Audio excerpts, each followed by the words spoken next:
Welcome back to another UFC fight prediction video. In this video, I'll be predicting the fights for UFC on Fox, Emmett versus Stevens. And I'll just be predicting the main card fights, so without further ado, let's get into it. In the first fight on the main card, we have Mike Perry versus Max Griffin in the welterweight division. These are two fighters that like to stand and bang. They have the other tools, but they would rather knock their opponent out in a stand and bang slugfest. That's what they like to do. I think in this fight they have similar stats, similar careers, similar all around, but I think Mike Perry has had more success and he has more confidence going into this fight. And I think he has shown a more ability to be able to withstand the punishment as well as give it than Max Griffin. But Max Griffin has shown heart as well in his fights. But I think in this fight, Mike Perry will be able to take more and also give more, which will allow him to withstand the back and forth brawl that they will have. And I think Mike Perry will be able to is a slightly better wrestler and will be able to mix in wrestling if needed. And I think by the second round, he will have worn Max Griffin down and be able to get a TKO. So I think Mike Perry be a TKO, whether it be on the feet or on the ground. I'll see in the second round TKO for Mike Perry. And then in our next fight in light heavyweight division, we have Owen St. Preux versus Ilir Latifi. And this is a interesting style matchup. But Ilir Latifi is a strong, stocky wrestler with serious power, and Owen St. Preux is an awkward, athletic, long, lanky. He's a character. That's all I say. But I think in this fight, Owen St. Preux will be able to use his range to land the more strikes and avoid a lot of Ilir Latifi power. I think Owen St. Preux will get taken down probably 2 to 3 times, but I think he'll be able to stand up from the takedown. I don't think Ilir Latifi has the best ground and pound or the best top control per se around the division, but so I think Owen St. Preux has fought in least better wrestler because he fought John Jones and he's been able to get up from John Jones. So he'll be able to get up from Ilir Latifi.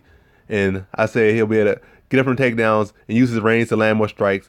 And I think his body kick will also pay dividends for him in this fight. I think he'll land that strike a couple times and in the third round, I see him landing a solid body kick and getting a TKO stoppage over Ilir Latifi. But it'll be a close fight. I think up until that point, they'll probably be one round apiece going into the third round when eventually Owen St. Preux will get the finish. And then in our co-main event, we have Jessica Andrade versus Tecia Torres in the women's strawweight division. And I like Tecia Torres. She puts out a high output, a lot of volume. She's very mobile. She doesn't necessarily have the most power, but she's a very well-rounded fighter. Definitely top 5, at least in the division. But I think Jessica Andrade is just on a different level. She has a serious endurance, serious power, serious strength, scary grappling. I think Tecia Torres will win the first round just by her pace and her volume and her picking her shots and her speed.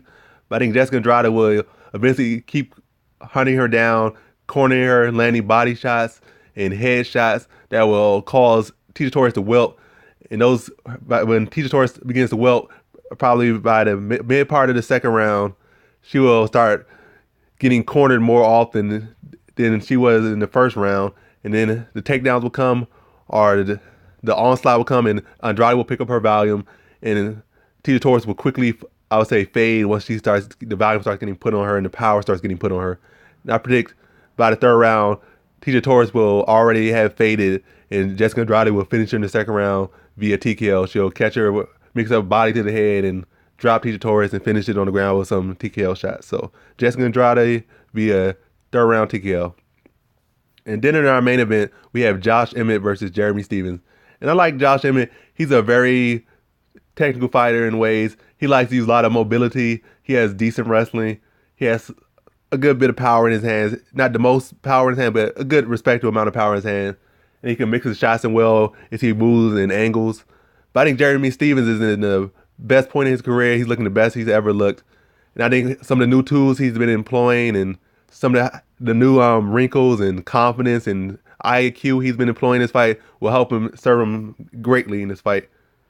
I think his leg kicks will chop down Emmett's legs and slow down a lot of his mobility. I think in a straight up fight with a little less mobility and more back and forth and not too much circling, I think Jeremy Stephens wins that fight all day. If he could slow down Josh Emmett's mobility and keep him in front of him and corner him and cut him off, I think Jeremy Stephens will pretty much be able to stop Emmett rather quick if he can slow his feet down.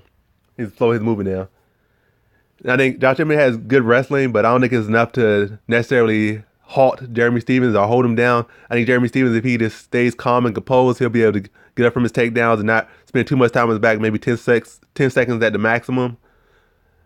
And I think that Jeremy Stephens will be able to get up and just keep attacking those legs, then switching up and attacking the head, attacking the body, just picking his shots well, using good shot selection.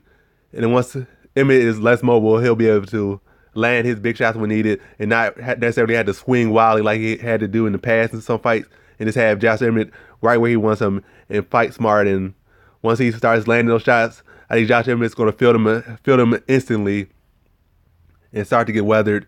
And probably not probably, but in the second round, he will start to get weathered down by the shots. But in the third round, he will significantly be weathered by the shots. And eventually, once his movement is halted, Jeremy Stephens will be able to land a big shots on him, his big shots, his finishing shots. Once he's finished, hit him with all those setup shots and clip Josh Emmett. And that will be the end of the fight. I see like a big hook landing on Josh Emmett, like a right hook across Josh Emmett's lowered hands from the getting leg kicked, his legs chopped out, and his hands will be lower because he'd be so worried about the leg kicks that the hook will be able to be slipped in there. And that will be the finishing shot in his third round. So I have Jeremy Stephens be a third round KO. And that completes my fight predictions for UFC on Fox, Emmett versus Stephens. Thanks for watching. Like, comment, and subscribe, and come back for more videos.